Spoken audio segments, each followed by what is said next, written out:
glad all you decided to come back to the fair. I know we haven't really known each other very long, but I'm so happy that you've allowed me to hang out with you for the while that I'm here at the fair. For the fair just seems like a really fun place to visit, and it's even more fun when you get to share it with your friends.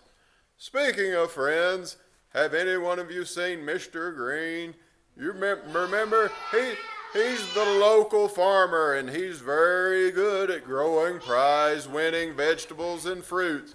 I wonder where he is. Has anyone seen? Oh. I'm here. I'm just a little bit slower than I used to be. Well, hello, son. It's good to see you again. Well, hey, Mr. Green. It's good to see you again, too. Hey, you remember my friends, don't you? Well, of course I do. Howdy, everyone. What a good-looking group of young people. I'm so glad you decided to come back to the fair. I have something very important I want for you to do for me today.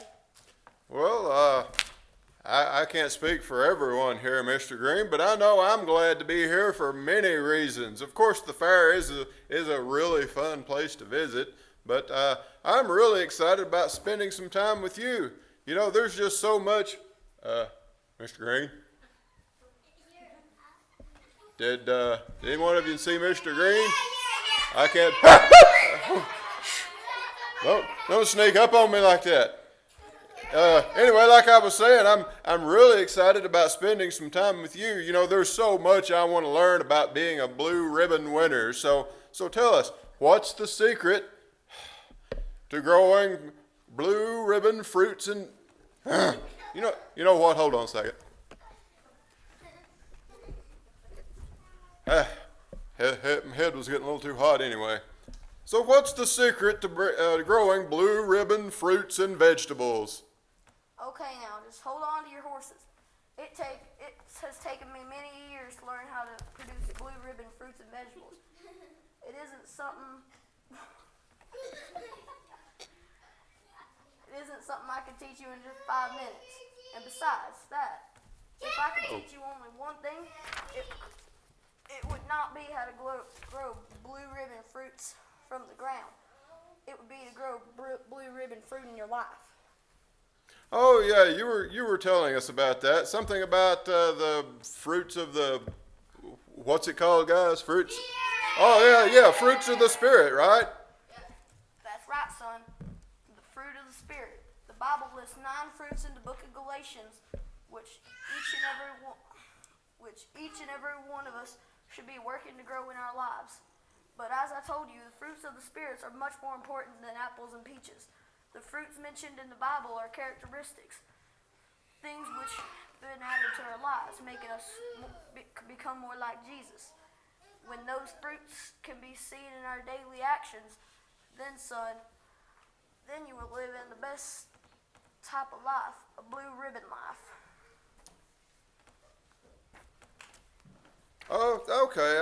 I think I get it, but you know, we just don't have a lot of time, and there's so much I really want to do here in the fair. But so just tell us, what are these fruits, and how do we grow them in our lives?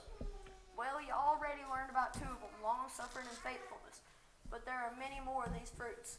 And instead of just telling you about them, I'd like to show you 2 of the fruits mentioned in the book of Galatians: kindness and goodness. To be good means to do the right thing. To be kind, well, it means to be nice and thoughtful to others. And that brings me to do the important thing I want you to do for me today.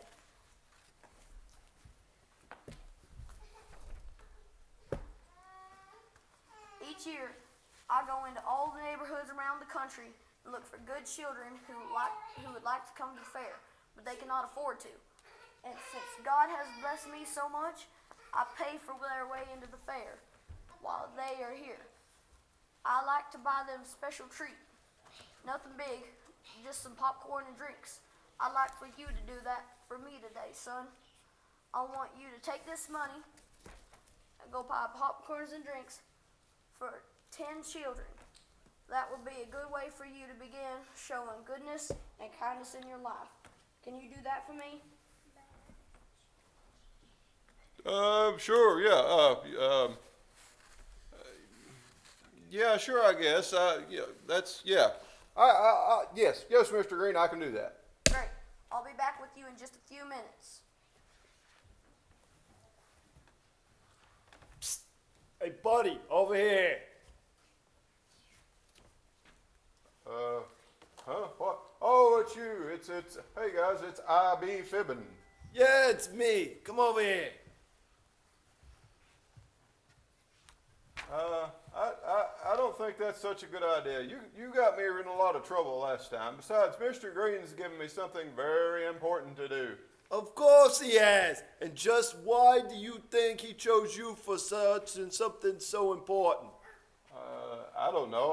I guess because he needed help. And, well, I guess he chose me because he knew I'd do a good job. forget about it. He knew you would do a good job. He knew you was important, so he chose you for something important. Well, yeah, I guess. What else could it be? Hey, since you're so important, how much is he, paying you to do this thing for him? Oh, well, he's not paying Not me. paying you? Really? You mean to tell me he asked you to do something important, such as buying popcorn and drinks for some kids, and he ain't paying you nothing?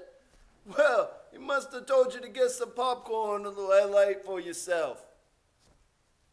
Well, no. He didn't. And he talks about the kindness and goodness. That's a fine way to show it. Come over here for a minute. Come here. You must be hungry, right? So let me tell you what I can do for you today. Look at that. Hold on. Let me get some for you. You might like this. No, don't. Don't, Jeffrey.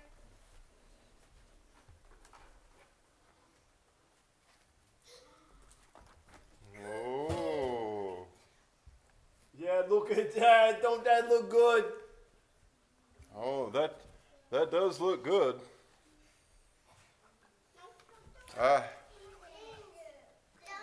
But I don't have any money. Sure, you got some money. What's all that 20 you got holding in your hand? Oh, whoa, you mean this money? This is the $20 Mr. Green gave me for popcorn and drinks for the children who can't afford it. Sure it is, but why don't you keep part of that 20 for yourself? I mean, you're an important person, right? And if you don't look out for yourself, Jeffrey, who will? Listen, let me make this easy on you, man. This is a very expensive box of cookies. But for you, and yours only, I will let you have this delicious box of cookies for only $10.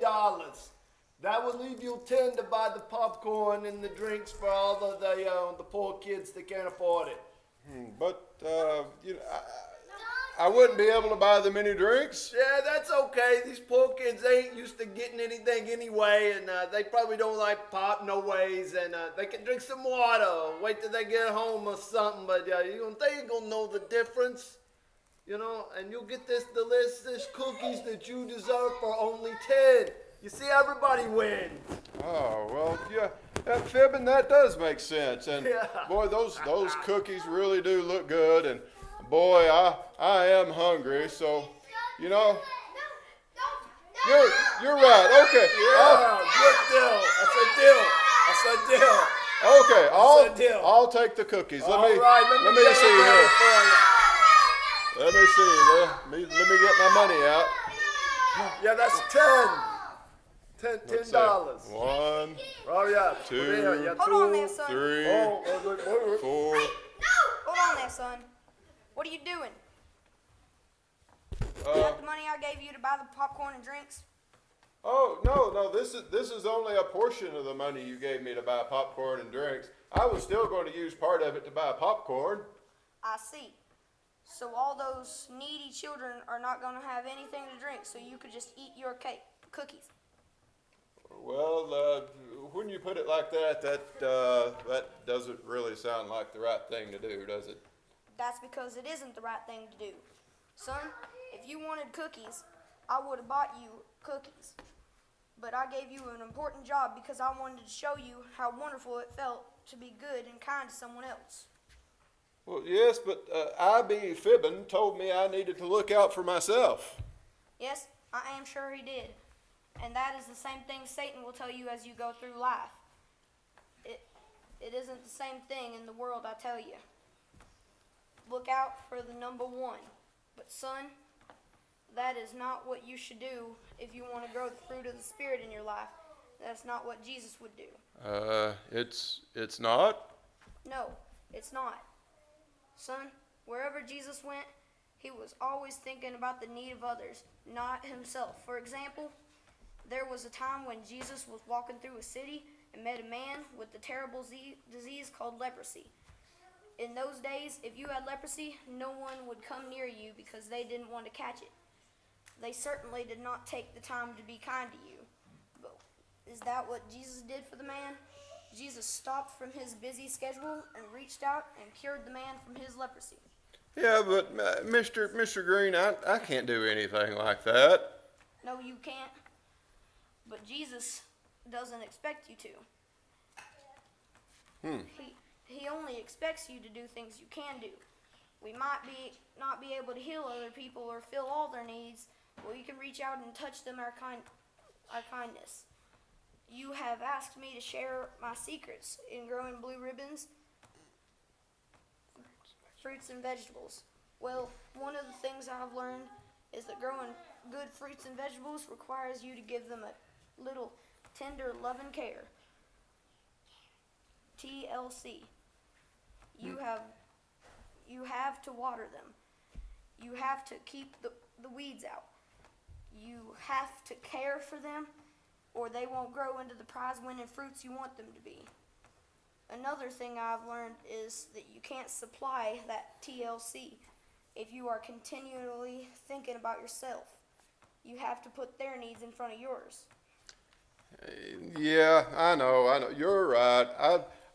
I'm sorry, guys. I was only thinking about myself.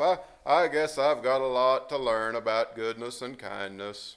Realizing you have a lot to learn is the first step in becoming a better person, son.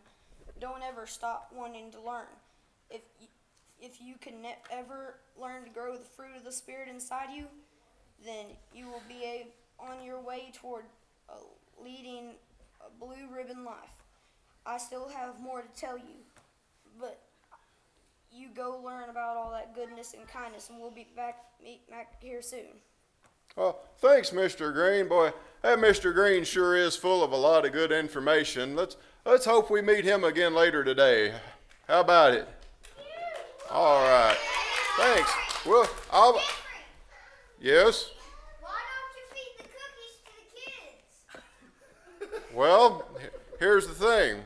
I'd still have to pay I.B. Fibbin the money, and, I just don't trust that guy. Do you guys trust I.B. Fibbin? No! Okay. Bye.